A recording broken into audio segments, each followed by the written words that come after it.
Mle mbinguni nitamshangilia Mwokozi, nikimwona Yesu uso kwa uso.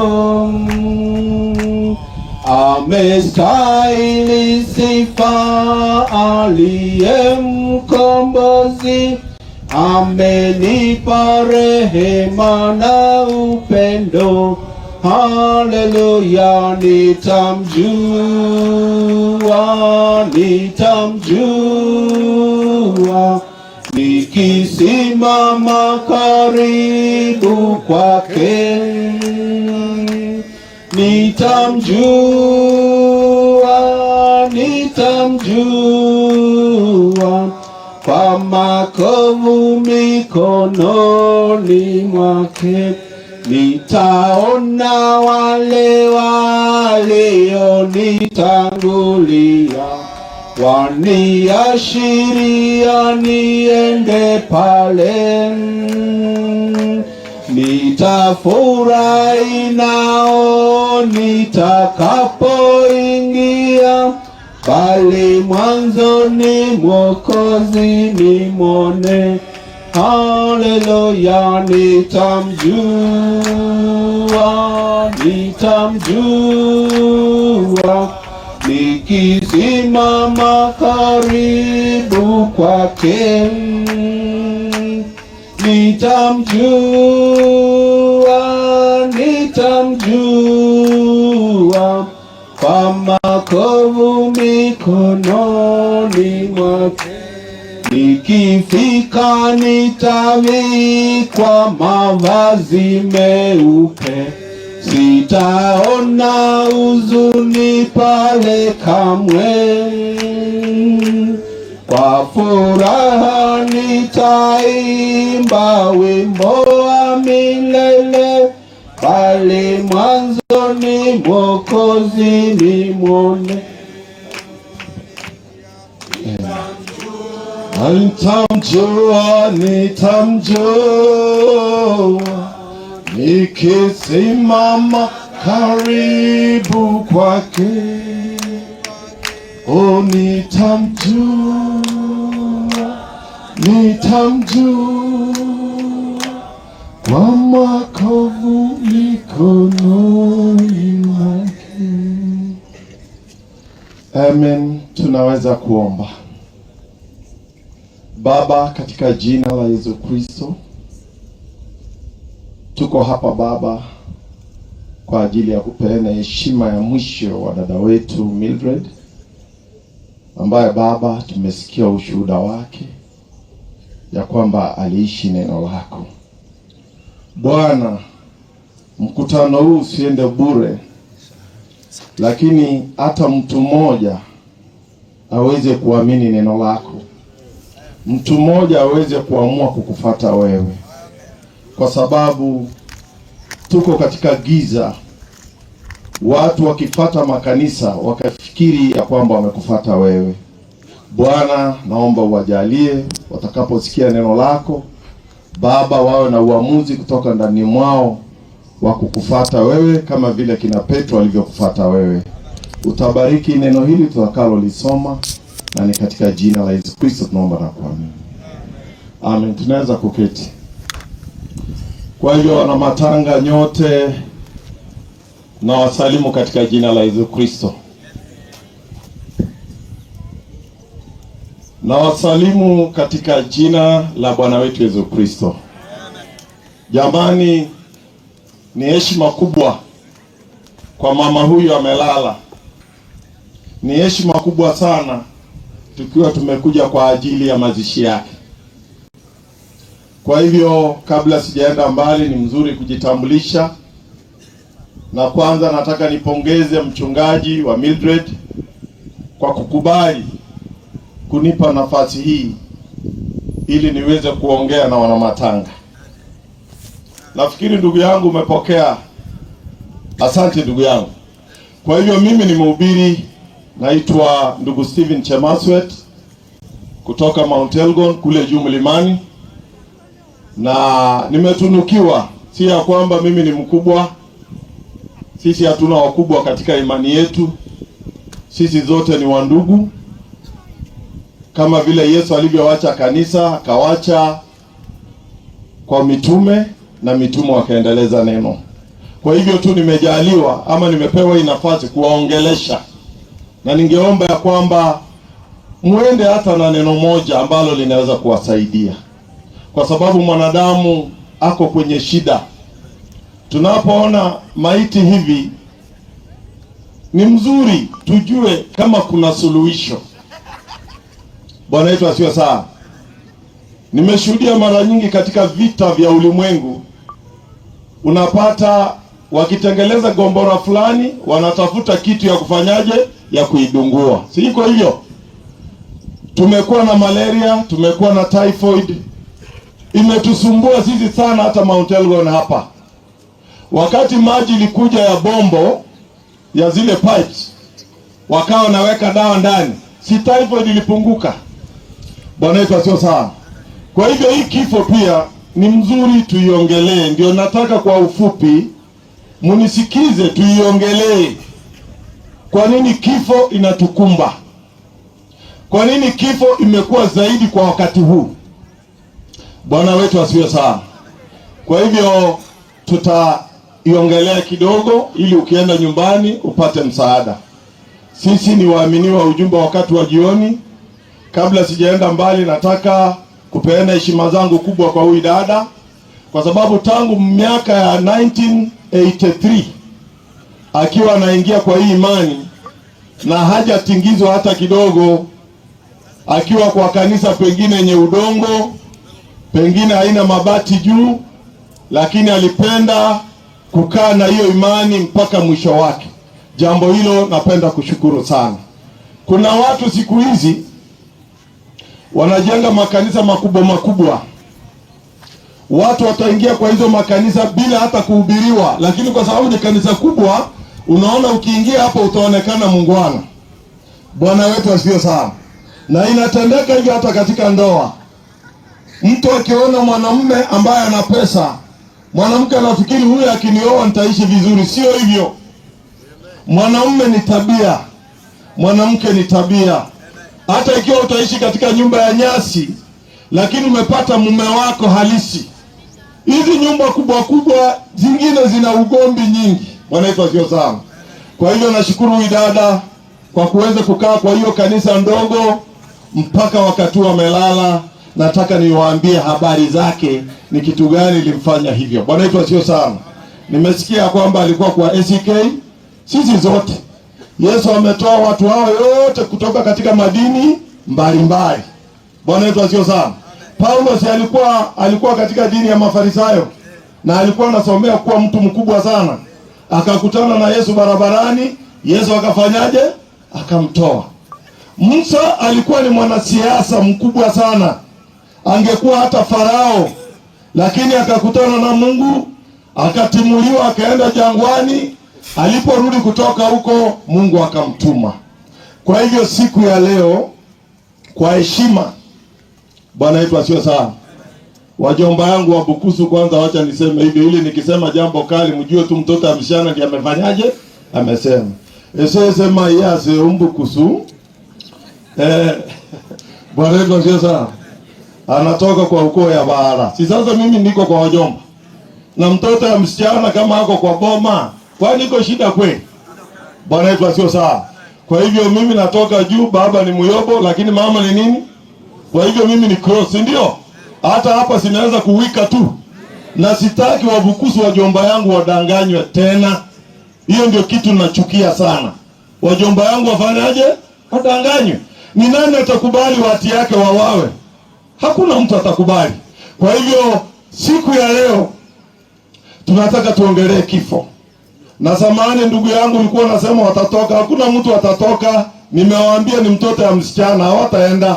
Watasikiza. Watasikiza kabisa. Kwa sababu tuna uwezo wa kuwafanya wasikize. Bwana wetu asifiwe sana. Mimi niko hapa, nataka tusome maandiko. Tujue kifo ilitoka wapi. Kwa nini tunakufa? Kwa sababu tusipofuatilia kitu tutaendelea kukufa. Ninashangaa shetani sana. Hataki watu wafuatilie chanzo cha kifo. Lakini kama ni ukimwi wanafuatilia, kama ni magonjwa fulani wanafuatilia, kama ni nini, kama ni ujambazi wanafuatilia. Ikifikia neno la Mungu hawataki kufuatilia.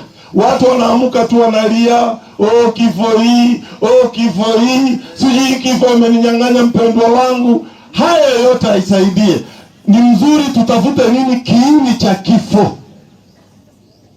Na wacha niwaambie mkusanyiko hii ya dada wetu, hii kifo inaweza kupunguzwa mpaka 60%. Sasa hii inatembelea 90, 80. Watu wanakufa kila siku. Na hii kifo inaweza kupunguzwa mpaka 60 ngapi? 60. Sijui unanielewaje? Magonjwa mengi ni ya kujitakia. Mtu anaanza kutafuta mali. Mali yanamsumbua halali. Roho inapiga kila siku. Roho inapiga kila siku. Amechukua hii gari, kuna magari na mapikipiki. Watu wanachukua kwa loan wakati hawana uwezo wa kulipa. Sasa moyo wake unapiga kila siku. Kwa nini zisababishe kifo? Mungu aliumba mwanadamu awe na furaha, awe na amani kila siku. Kama mtu anaweza kufanya hivyo, anaweza kuishi miaka nyingi. Bwana wetu asifiwe sana. Juzi nilikuwa Nyanza, kabla sijaingia kwa neno. Kuna manyumba kubwa kubwa watu wamewacha. Watu wanajenga nyumba kubwa na anawacha. Paka nilikuwa nakaa na kutafakari, nasema sasa kuna maana gani ya hizo nyumba? Na kuna mzee hapa anaishi kwa nyumba ya nyasi, anavuruta paka 100. Na huyu mtu amejenga nyumba ya maelfu na anaacha. Ilifanya mimi kukumbuka na kusema ya kwamba kumbe hakuna haja kuweka hazina yako dunia hii. Tuweka hazina yetu kwa nani? Kwa Mungu. Dunia hii ni bure. Dada, ndugu, ukiwa na hiyo vitu vyote ni bure. Chukua hiyo vitu, hata tembea, hubiri Injili, ambia watu habari ya Yesu. Kwa sababu katika hii Biblia tumeahidiwa uzima wa milele. Baada ya hii kuna uzima wa nini? Wa milele. Kwa kina nani? Wale watakaotii neno la Mungu, sio wale wanaoenda kanisani. Bwana wetu asifiwe sana. Hata ukienda kanisani hakuna mahali unaenda. Hakuna kanisa hata moja, hata yangu, haiwezi kukufanya uende mbinguni. Ni wakati wewe utakuwa mtiifu juu ya neno la nani? La Mungu. Na neno ndio hii. This is the constitution. Bwana wetu asifiwe sana. Mimi hupenda kusema kama kuna dini chafu ni dini ya Wakristo. Dini chafu sana. Waislamu Kenya mzima, dunia mzima wanashikilia imani yao moja. Ikifika kwa sisi Wakristo, kila mtu na njia yake. Kila mtu na njia yake. Tunaenda wapi? Njia ni moja, naye ni Bwana wetu nani? Yesu Kristo. Bwana wetu asifiwe sana. Kuna Wakristo wengine wanapigwa viboko 40, ati hiyo ni ubatizo. Sasa ukiingia kwa maandiko haupati mahali mtu anaambiwa apigwe viboko 40. Lakini unapata watu wanaheshimu jambo hilo. Ukristo, jamani, nyinyi Wakristo wenzangu, turudi tuangalie katiba yetu. Walimu wako hapa, dada yetu alikuwa mwalimu. Na mwalimu yoyote ambao uko hapa, hata ukipiga transfer Mandela, constitution inabadilika. Kwa Kiswahili inaitwaje? Katiba inabadilika. Mbona sisi Wakristo hatuna katiba? Wala hatuwezi kushikilia katiba yetu. Tumehangaishwa. Watu wengi wameinuka. Yesu mwenyewe alisema Wakristo wa uongo watajitokezea na watajaa dunia na watadanganya watu. Wakati ambapo tuna constitution, we have it. Karibu kila kanisa lina hii Biblia. Siko hiyo? Tuna hii Biblia jamani. Lakini nani atakubali hii Biblia? Bwana wetu asifiwe sana. Siku zinaisha. Na nataka nikuambia wewe ambao umekuja kwa mazishi ya dada wetu, ya kwamba rudi soma Biblia wewe mwenyewe. Na upige magoti, Mungu akusaidie. Leo wajanja wamekuwa wengi. Wakora wamekuwa wengi. Mtu anaenda anasomea, anakuja kufungua kanisa. Mwingine anauza shamba ya baba yake, hata pengine alifukuzwa na uchawi, Mahali fulani akifika Chwele anajenga kanisa, anaanza kuimba na kudanganya watu mchana. Jamani, watu wa Mungu, Mungu hajatuacha katika giza, alituacha na neno lake. Hii kitabu ilikuwa imepotea katika zama za giza, that is history. Kitabu ilikuwa imefichwa, lakini Mungu akafanya namna mpaka Biblia leo inauzwa sokoni. Mbona usisome Biblia na kujiamulia? Mbona usifanye hivyo wewe Mkristo? Usinifuate mimi, sina mahali nitakupeleka. Fuata neno. Mnasikia watu wa Mungu? Hiyo ndio kwa sababu mmekuja hapa. Nataka niwaambie chanzo cha kifo kilianzia wapi. Kifo ilianza kwa sababu mtu alikataa kuamini neno la nani? La Mungu. Mungu alimwambia Adamu. Nafikiri nani angekuwa karibu anisomee hapa? Brother, karibu unisomee. Kwa sababu tukisema mambo ya mdomo bila katiba ni upuzi, si ndio hivyo? Ni heri tusome neno la nani? La Mungu. Mshikilie jambo hilo. Anasema dini ya Kristo, dini ya Wakristo ni dini kwa sababu mwingine anajenga hapa, mwingine anajenga hapa. Mnatafuta nini? Mnagawana watu ya Mungu. Kwani ulikufa kwa ajili yake? Si ni Yesu ndiye alikufa kwa ajili yake? Mbona tunagawa? Bwana wetu asio sana. Na Biblia ni moja. Waislamu wako Kenya mzima. Ikifika saa 7 wote wanafanya mambo yao sawa. Ukienda Nairobi unapata wanawake zao wanavaa nguo ambayo wanavaa hapa Chepkuve. Siko hivyo. Ikifika kwa sisi wa Kristo, wengine wanararua nyuma, wengine wanararua mbele, wengine sijui wanafanya nini. Wacha niwaambie, mko kwa shida. Rudini kwenye maandiko. Mimi sitakusaidia. Rudi kwenye nini? Maandiko. Bwana wetu asifiwe sana. Nyinyi mnajua kwa sababu gani Biblia ilisema wanawake wafiche uchi wao? Nyinyi mapasta. Mwanamke aliumbwa kwa namna ya kutamanika. Nyinyi wacha kunyamaza hapa. Unapata mtu anamezea mate mke wa mtu kwa sababu amevaa vibaya. Kwani hiyo haitendeki? Bwana wetu asifiwe sana. Mwanaume akiona mwili wa mwanamke hivi, akili yake inafanyaje? Sasa ndio Mungu akasema katika kitabu cha Timotheo, kabla sijasoma maandiko yangu, Timotheo anasema nini? Timotheo wa kwanza 2 kuanzia 9 hapo. Inasema nini? Wanawake wafanyaje? Inasema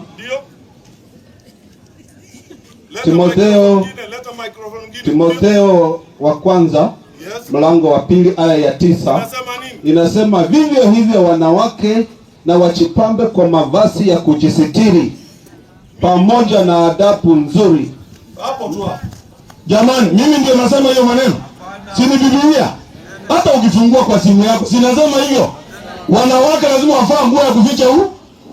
Mambo ya kusema my dress, my choice, hiyo ni ya Kenya. Lakini kama wewe ni Mkristo, sisi tuna katiba ya Waislamu wana katiba yao. Siku hizo watoto natembea uchi jamani. Alamu nasema Gen Z sisi ndio tumezaa Gen Z. Kama mtoto anaona uchi wa mama yake kuanzia Januari mpaka Januari, si mama amevaa tumbo kap. Ajali mama amezaa mtoto mwanaume, amevaa tumbo kap, anatembea tu hivi. Huyo mtoto atalaaniwa namna gani? Kwa sababu wakati wa Nuhu, kijana Nuhu aliona uchi wa baba yake mara ngapi? Akafanyaje? Na hiyo watoto wetu wanaona manyama yetu kila siku. Unafikiri iko nini? Mimi naongelea Wakristo, wale wa Kenya wafanye vile wanataka. Lakini kama wewe Mkristo na uwezi kujifunika, Biblia inasema wanawake wafanye nini? Mimi ni mtetezi wa Biblia. Na nataka siku hiyo nitakaposimama nitaitetea na kusema Mungu niliwaambia hata katika matanga ya Mildred ya kwamba wanawake wafanye nini? Wafiche uchi wao. Hiyo hatuwezi kutukapatana. Hatuwezi tukapatana. Kwa hiyo Biblia ilisema yaliyoandikwa hapa yaliandikwa na watu walioongozwa na Roho nini? Takatifu. Bwana wetu asiwe sana. Shika jambo hili, utaenda naye. Ukristo imechafuliwa sana. Shika hiyo. Ndugu, utanisomea neno kwa ajili ya mkutano huu. Hawa hawaendi, hawa wanaenda wapi? Wenye kuenda waende. Lakini hawa watoto ya Mungu hawaendi. Wanataka wasikie neno la Mungu. Mtaenda wapi kama mtoto ya msichana amesimama hapa? Mungu wanaombukusu. Hocha wasidanganywe. Haya. Mwanzo 2. Kitabu cha Mwanzo mlango wa 2 kuanzia 15. Utasoma ndugu yangu. Sasa hapo ndipo kifo ilifanyaje? Ilianzia. Tunataka tuone ni kwa sababu gani. Soma ndugu yangu. Bwana Mungu akamtoa huyo mtu, ndio, akamweka katika bustani ya Edeni, ndio, ailime na kuitunza. Ndio. Bwana Mungu akamwagiza huyo mtu akisema, ndio, matunda ya kila mti wa bustani waweza kula, ndio, lakini matunda ya mti wa ujuzi wa mema na mabaya usile, ndio, kwa maana siku utakapokula matunda ya mti huo utakufa hakika. Amen. Umesikia? Nani alikuwa anaongea? Mungu. Alikuwa, ndugu utasimama hapo tu. Alikuwa anaongea na mtu anaitwa nani? Adam. Mwanamke hakukuwa ametolewa kwa Adam. Alikuwa ni Adam mwenye mke, alikuwa ndani mwa Mungu. Akaambia Adam, unaweza kula kutoka kwa matunda haya yote, lakini ya mti wa katikati usifanyaje? Usikule. Kitu gani litendeka? Kama wangekaa hivyo wangekufa. Ndio nataka niwaambie wana matanga ya Midway. Huyu dada nimesikia ushuhuda wake. Na wacha ushuhuda wake na matanga yake ikuponye na wewe. Bwana wetu asiyo sawa. Amen. Enda toka katika hiyo madini. Toka hata katika dini yangu, haitakusaidia. Wewe amua kuamini neno la nani? La Mungu. Bwana wetu asiyo sawa. Hebu teremka hapo. Tunasoma. Hapana, nitaruka kwa sababu ya muda. Namba 3. Tuone mambo ilivyoanza sasa. Chapter 3. Basi nyoka alikuwa mwerefu kuliko wanyama wote wa mwitu. Mnasikia jamani? Mnasikia? Nyoka alikuwa nini? Mwerefu kuliko wanyama wote mwitu aliyowafanya Bwana Mungu. Ndio. Akamwambia mwanamke, haya sikia, ati hivi ndivyo alivyosema Mungu, msile matunda ya miti yote ya bustani? Hebu sikieni. Mwanamke akamwambia nyoka, matunda ya miti ya bustanini twaweza kula. Ndio. Lakini matunda ya mti ulio katikati ya bustani Mungu amesema msiyale wala msiyaguze, msiche mkafa. Jamani, mnasikia?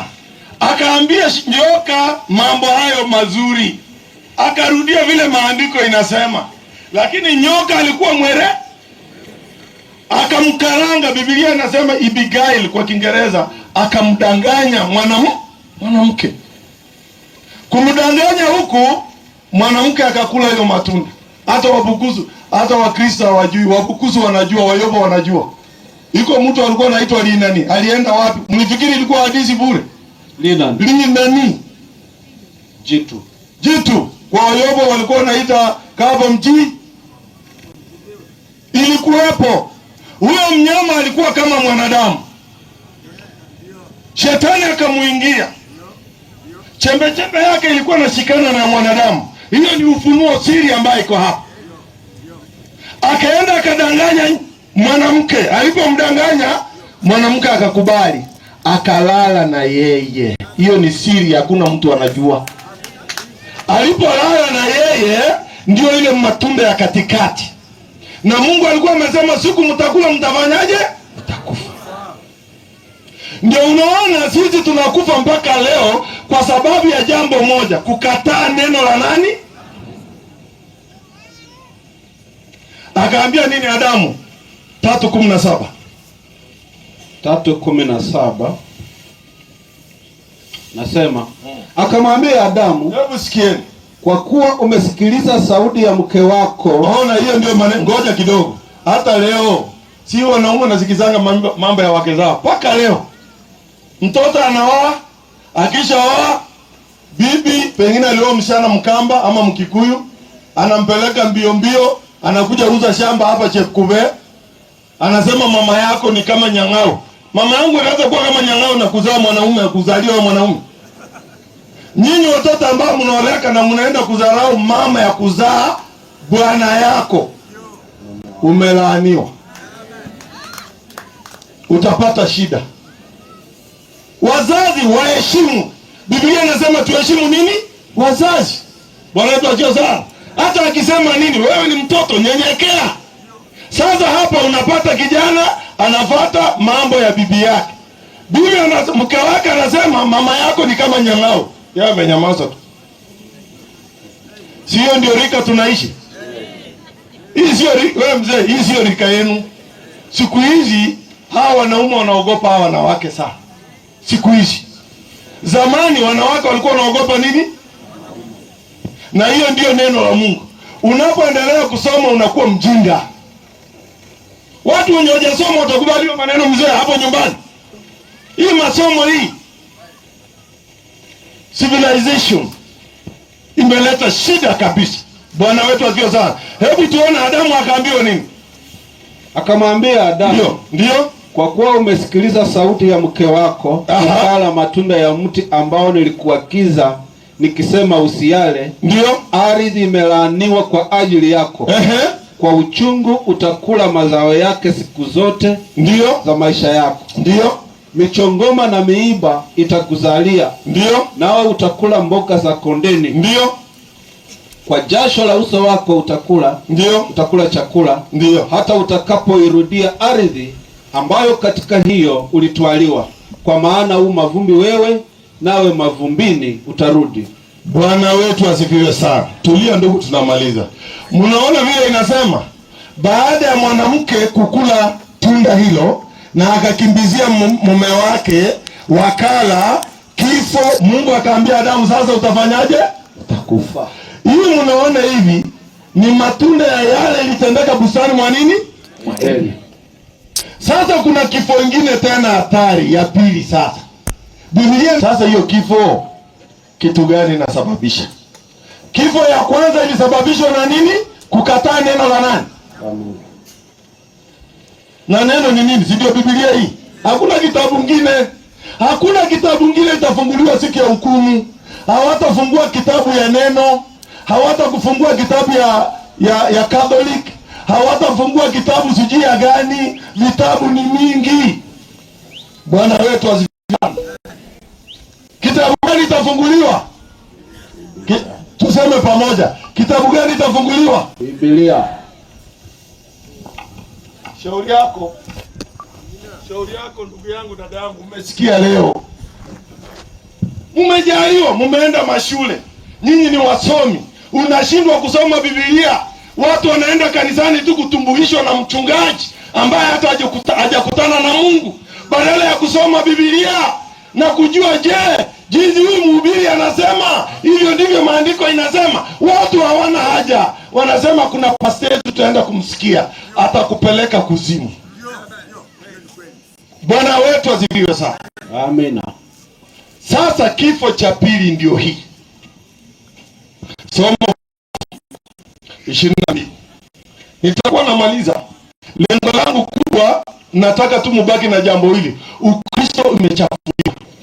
Ukristo umekuwa dini mbovu. Haina mwelekeo, haina kichwa, haina mkia, vinahangaika.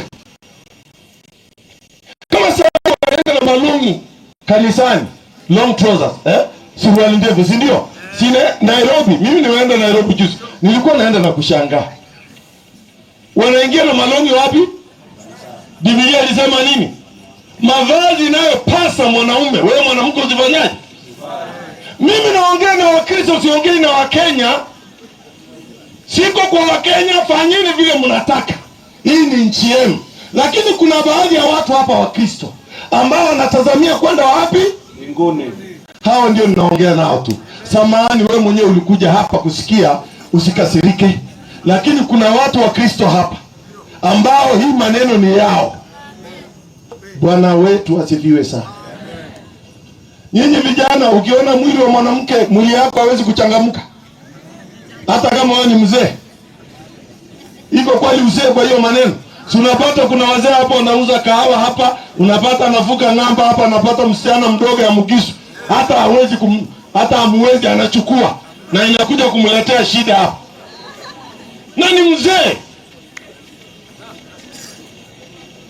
Bwana Yesu asifiwe sana. Nakuja leta mtoto mdogo tu anakushinda hapa, wanakunyang'anya na vijana wa bodaboda. Kama umri umeenda, wachana. Ulitaka tuseme nini hapa? Bwana wetu asifiwe sana. Hebu soma 18. Tunamaliza kitabu sasa.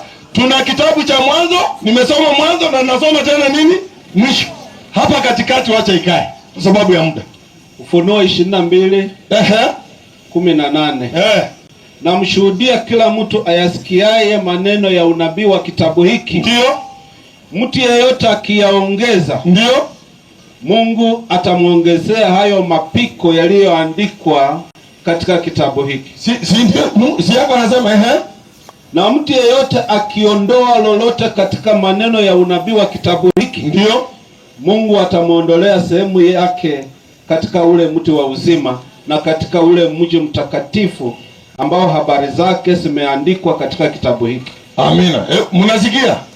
Hiyo ni maneno ya mwisho ya Bwana wetu Yesu Kristo akiongea.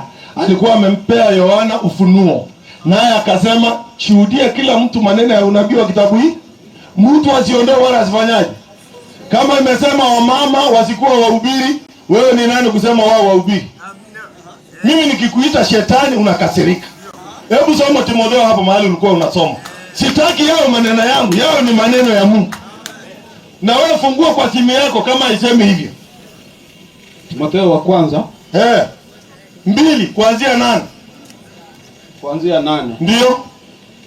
Kumbuka Yesu Kristo aliyefufuka katika wafu, ndio, wa uzao wa Daudi kama na 2 second Timothy. First Timothy. Timotheo wa kwanza 2 aya ya 8 tukiteremka. Inasemaje? Basi nataka wanaume wasalishe kila mahali. Hebu ngoja, nasema nataka wanaume wafanyaje?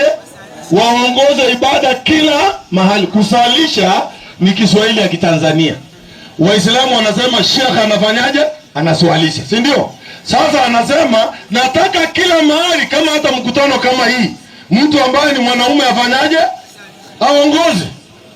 Hiyo ni Biblia, soma. Basi nataka wanaume wasalishe kila mahali, ndio, huku wakiinua mikono iliyotakata, pasipo hasira wala majadiliano. Hebu ngoja. Kama ni mtu aliwahi kwenda na mke wa mtu, hatakikani hapo. Iko mapasa nasikia wakora sana, ati wanakula kondoo. Kama uliwahi kufanya hivyo, aibu kwako. Kwenda na mke wa mtu unafikiri ni kitu rahisi? Kulingana na hii Biblia unafikiri rahisi? Hapa ndio kwa hii makanisa ni rahisi, lakini kulingana na hii Biblia inabidi ukwende ushike mke wako, umwambie na utoke naye uende kwa huyo mwanaume. Mwambie bwana, mimi nililala na bibi yako. Kama atakuchapa panga akuchapa. Hiyo ndio kutubu. Si ati kupiga magoti, Mungu unisamee, Mungu unisamee, Mungu nilitekwa. Haukukosea Mungu, ulikosea mke wa huyo nani? Enda kwake. Kama ni panga. Unafikiri ni mchezo?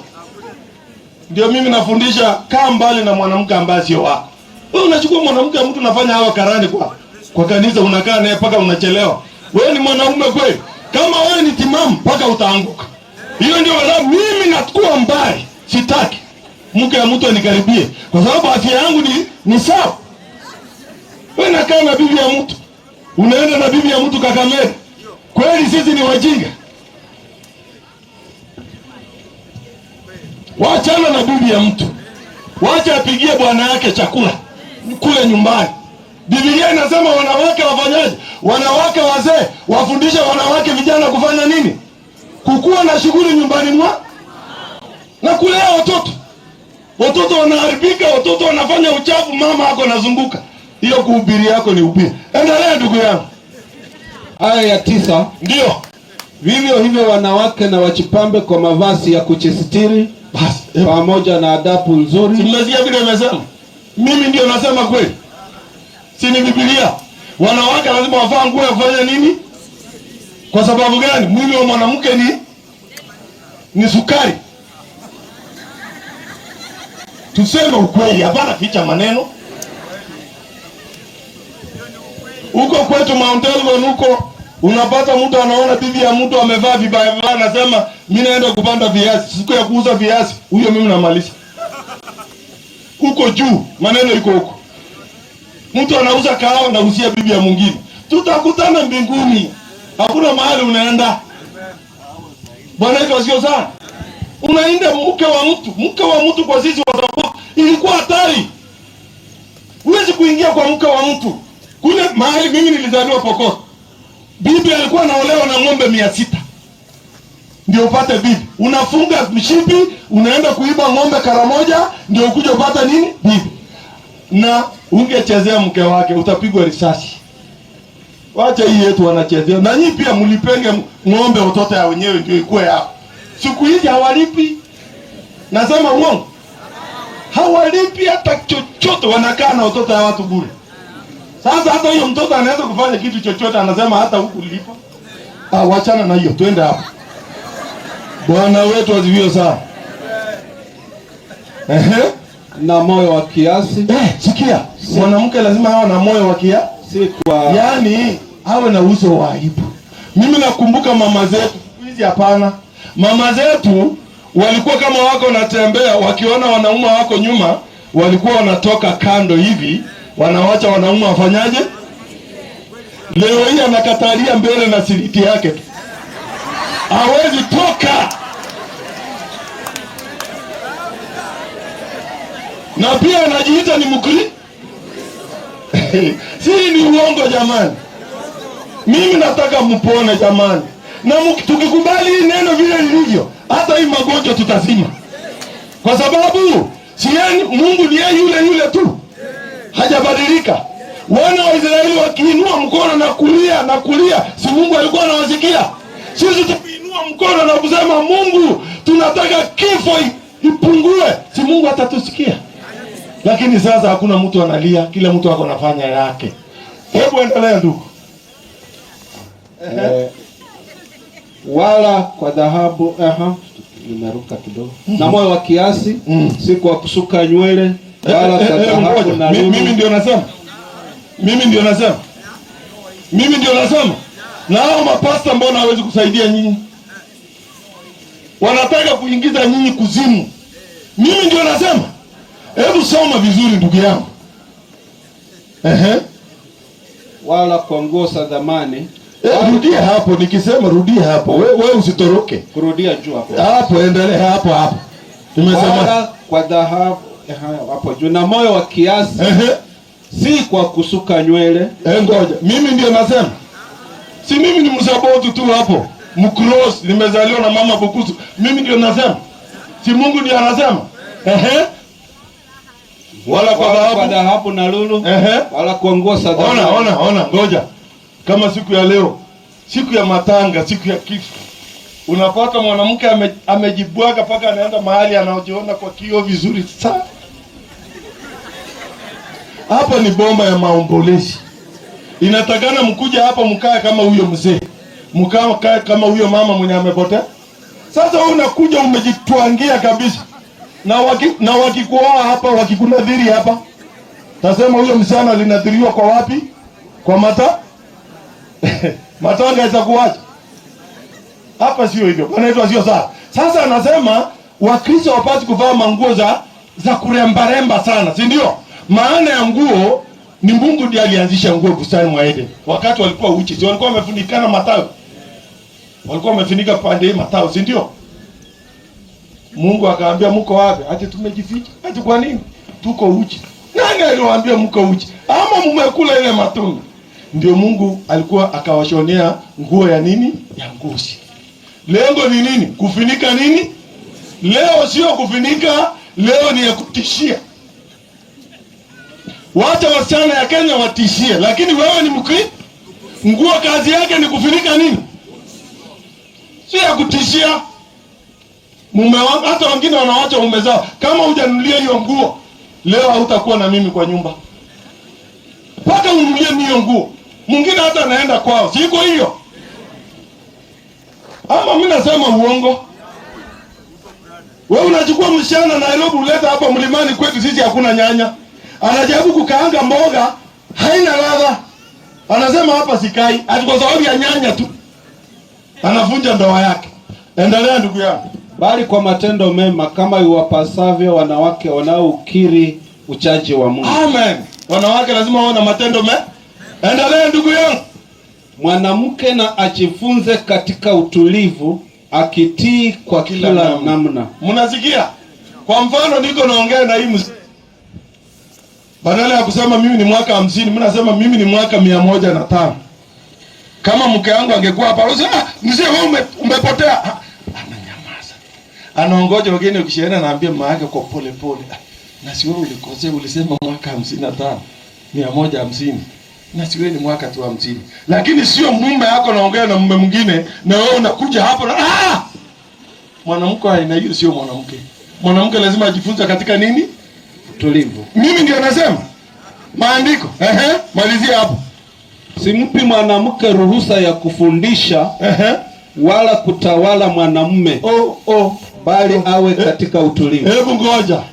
Unaona hiyo wanaume wako hapa hii? Wengi wanatawaliwa. Tuseme hii maneno. Sasa huyo mwanaume amelaaniwa na huyu mke pia amefanyaje? Dada, usitawale mume wako kama wewe ni Mkristo. Kama wewe ni mwanamke wa Kenya fanya hivi.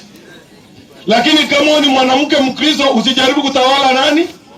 Mume wako. Mpatie cheo cha kwanza kwa sababu hiyo ndio utaratibu ya Mungu. Malizia hapo. Kwa maana Adamu ndiye aliyeumbwa kwanza na Hawa baadaye. Ndio. Wala Adamu hakudanganywa, ila mwanamke alidanganywa kabisa, akaingia katika hali ya kukosa. Ndio. Walakini ataokolewa kwa uzazi wake. Ndio. Kama wakidumu katika imani na upendo na utakaso pamoja na moyo wa kiasi. Bwana wetu asifiwe sana. Si mmesikia? Simbi mwanamke ruhusa ya kufundisha. Unaweza kufundisha mwanaume kama huyu? Wewe support wewe namna gani? Yaani mama anasimama mbele hapo na wewe mwanaume. Wewe akili yako mzuri mzee. Wacha onyomero kwa roko. Bali pasio sana. Haikukua hivi hata katika mila yetu ya Wabukusu. Haikukua hivi. Bwana wetu asifiwe sana. Nataka nimalize, tungekuwa na maneno, lakini nataka nimalize kwa sababu ya muda. Lakini nina maneno ya kusema na nyinyi. Na kama mtapata nafasi, muingie kwa YouTube zenu, tafuta mahali naandika Waaminio Kenya. Alafu utaona kichwa ya tai, ukiklik hapo utasikia maneno ya Chamaso wetu mengi ambayo itakusaidia ndoa yako, itasaidia nyumba yako, itasaidia maisha yako. Nataka tu tuwekee Muislamu hapo. Kwa nini nilisema kitu ya kwamba dini ya Kikristo ni dini mbovu sana? Mtu mwingine anatoka nje huko na anakuja kukusaisha kwa mradi. Wewe unanunua shamba hata mahali pigo na ujui. Jirani anakuja kuambia hata ujui pigo niko hapa. Hiyo itakuwa kweli? Ama kwa mfano mimi ni Mbukusu. Alafu Mjaluo atoke Kisumu akuje anifundishe mila yetu. Hiyo itakuwa kweli? Hiyo itakuwa kweli? Yaani wewe kwenu haujui kitu. Hebu weka hiyo Muislamu ndugu yangu. Tunamaliza. Muislamu na wanyamaze katika kanisa. Wanawake wale walikuwa wanafanya kazi ya Kristo. Hajauliza kufanya kazi. Sisi kazi yetu twende pole. Twende pole. Usijazie. Hebu nifungulie hapo Wakorintho 14:30. Nataka kwanza ujibu hili. Sasa nitajibuja hii jasema uhubiri. Ile ya Wakorintho, hebu tuende tuelewane dada. Wanahudumu. Kuhudumu unaweza fanya kazi yoyote. Yangu iko direct. Hii Biblia yako sigeuzi za Paulo. Asigeuzi barua. Unageuza kwa sababu hata maandiko dada, kuna kitu unaficha. Kwa nini hiyo si barua ya Paulo? Hebu tusomee hii yako, Wakorintho 14:34. Tuone kama inasema kama. Hebu fungua hii yako tu. 34:14 hii tu yako. Wakorintho wa kwanza. Inasema ya kwamba mwanamke afai anyamaze katika kanisa. Masaa yenu inaisha masaa haishi. Wewe soma. Kanisa la Wakorintho lilikuwa. Sina shida na kanisa la Wakorintho. Sina shida. Tusomee hii andiko la 14. Dada tutakataa. Kwanza tusomee hii. Kwa nini unakataa kuisoma Biblia? Tunalazimisha Biblia isomwe watu waelewe. Kwa sababu sio yangu. Hii hatutasoma, wanasemanga ni yetu. Hii ndio amekuja nayo. Tunataka asome hii yake 14:34 hii yake. Acha nisome. 14:34 wa Korinto wa kwanza. Sikieni jamani. Hii ni Petro. Nataka nisome Petro. Ameambia usome Kuja. Kama ametoroka imesemekana. Wakristo wameniambia tusome hiyo Biblia. Kwa nini inafichwa? 14:34 wa Korinto wa kwanza na Timotheo 2:12. Unisomee hizo mbili. Muislamu ndio hapa anaongea. Natoa sauti. Mimi sifichi. Wanawake. Na wanyamaze katika kanisa. Endelea kusema, maana hawana ruhusa kunena, bali watii kama vile inenavyo Taurati nayo. Ndio. Nao wakitaka kujifunza neno lolote na wawaulize waume zao wenyewe nyumbani mwao. Sio mimi nimeandika. Maana ni aibu wanawake kunena katika kanisa. Sio mimi ndasema. Tulia kwanza. Nimekuambia usome ukakataa. Kwenu wapole. Asante ndugu yangu. Si mnaona? Dini kama hiyo mimi sitaki. Mimi nataka nikienda mahali mimi nakoa na mimi nashinda. Kwa sababu gani? Yesu hajawahi kushindwa vita yoyote. Yesu hakushindwa na Mafarisayo. Wakati walimkujia aliwajibu. Inakuwaje leo wewe unashinda kujitetea? Mtu wa nje Muislamu anakuja anakushinda kwa Biblia yako. Anakuja kutushinda kwa mila yetu ya Kibukusu. Mtu ametoka Ujaruoni, itakuwaje? Mimi dini ya aina hiyo sitakubali. Nataka dini yenye nguvu. Bwana wetu asifiwe sana. Mumesikia jamani? Amina. Mimi namaliza. Wangapi wanasema hiyo ni neno la Mungu? Bwana wetu asifiwe sana. Hiyo ndio dada Mildred alifanyaje? Aliishia. Na mimi nawatamania nyinyi napomaliza jamani, uwe na wakati wa kusoma Biblia na kuomba. Usitegemee mimi. Ujui pengine mimi siendi. Kuna wahubiri wengi hawataenda. Lakini wako wanatafuta nini? Pesa. Jambo la kufanya, soma Biblia yako. Soma katiba yako na jiamulie wewe binafsi. Kile Mungu amesema shika. Hiyo neno halitapita. Bwana wetu asifiwe sana. Vitu vyote vitapita. Urembo wako utapita. Yote itapita, lakini neno litasimama. Hakika neno litasimama. Wana wangu neno litasimama. Ya ulimwengu yatapita, lakini neno litasimama. Limeandikwa, liko pale kwa watoto ya Mungu kuamini.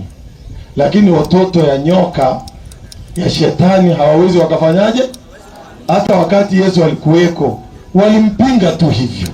Lakini nyinyi ni watoto ya Mungu. Chochote Biblia imesema, dada yangu, sio mimi, usifate mimi.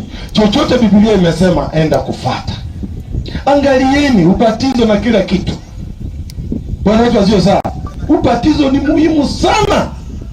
Ona vile tulivyo katika Ukristo. Wengine wanapatiza kwa maji ya birika, wengine wanafanya nini, wengine wanaleta bendera, wengine na wote wanajiita nini? Wa Kristo. Hiyo ni dini mbaya.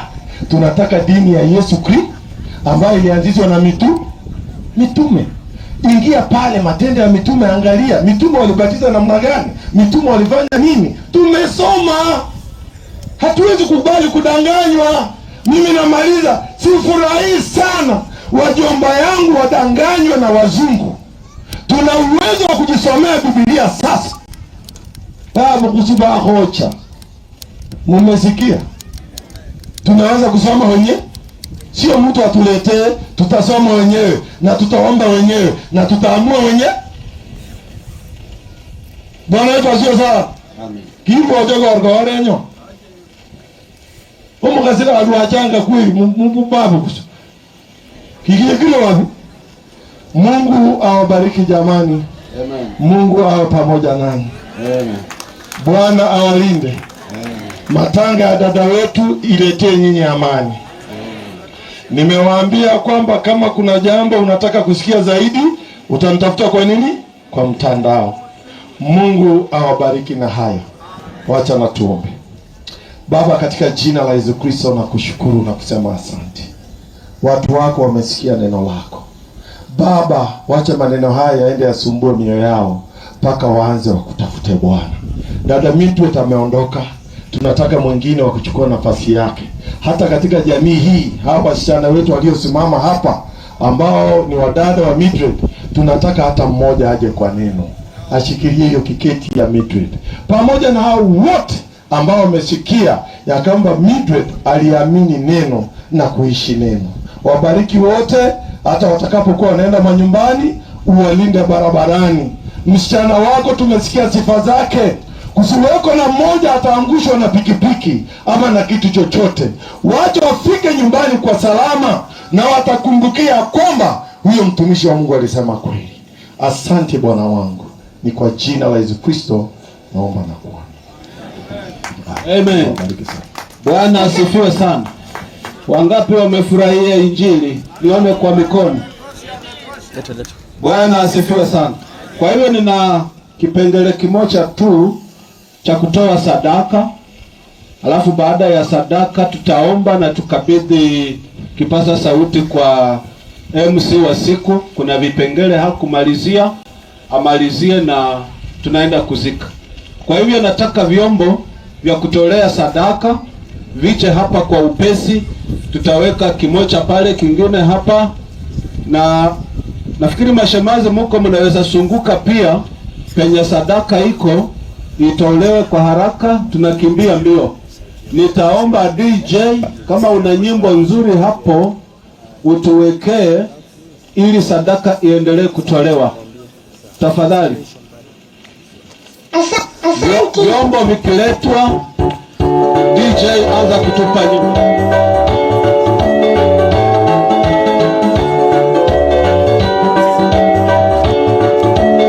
Nataka vyombo vya kutolea sadaka.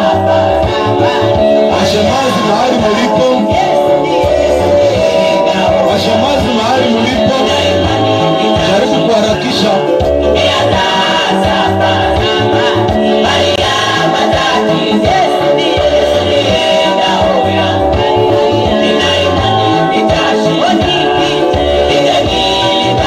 Vyombo tafadhali.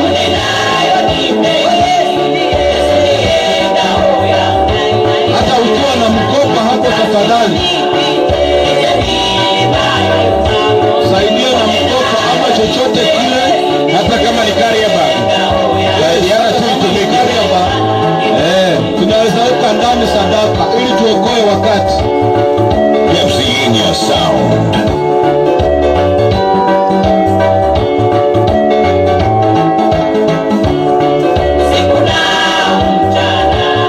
Nasimama mbele zako, natangaza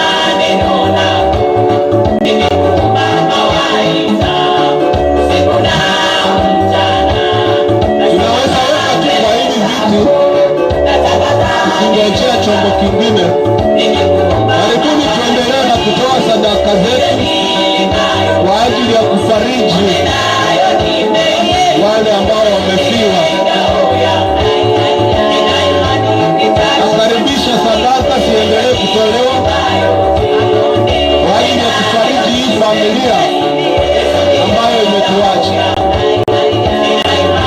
ambayo mwenda zake ameshawaacha. Tafadhali, ni wakati wa sadaka. Wamesema unawezeka tu kwenye kiti pale kama vyombo havijafika. Tunaweza weka kwa kiti tu, Kwa vile viti tu pale, unaweza pokeza pale tu, itapatikana pale. na pia ni wakati wa kutoa, na pia unaweza kuja kuangalia maiti kama hukuwa umeangalia. Ni wakati huu, kuna wakati huu wa kuangalia na pia kutoa sadaka.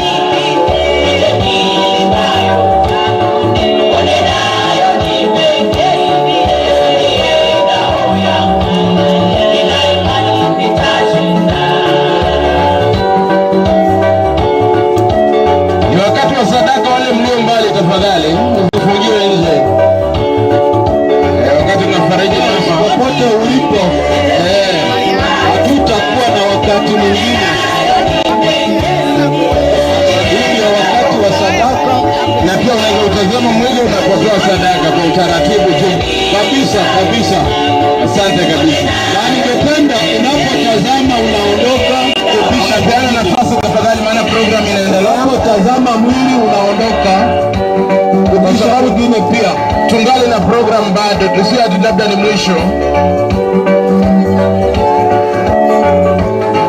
Hata ni kama kumbe mmetranspass kidogo, ilikuwa tutoe sadaka kwanza. Sadaka ikiisha bado tutaendelea na mkutano. Tafadhali naomba tutembee. Tafadhali tupeane nafasi. Muda mfupi tu kama tafadhali. Wanaokuja kujieni nyumba huko hivi. Wale wa mbele tufunge kwa haraka kidogo, hata iko wakati wa tulikuwa tunakuja kutoa sadaka. Tumesema tu utazame tukisonga. Tunaangalia tukipita kwa upesi tafadhali.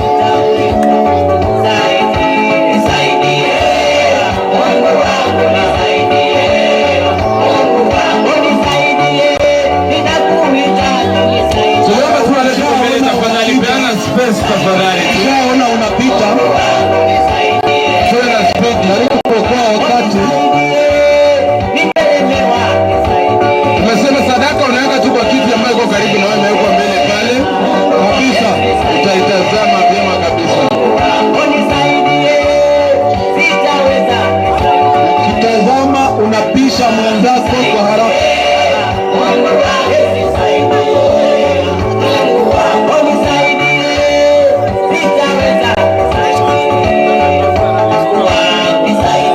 Tafadhali naomba tutembee. Usilete jamu. Na hata tulisema ilikuwa kati ya sadaka, hata hii imekuja. Kwa hivyo tuharakishe tu kidogo tafadhali. This is Chetviania Sound. Haya ni sadaka, pia kutazama mwili kwa haraka. Ana huenda tutapata nafasi hii kidogo, tafadhali tuharakishe tu kidogo ili program inayofuata tuendelee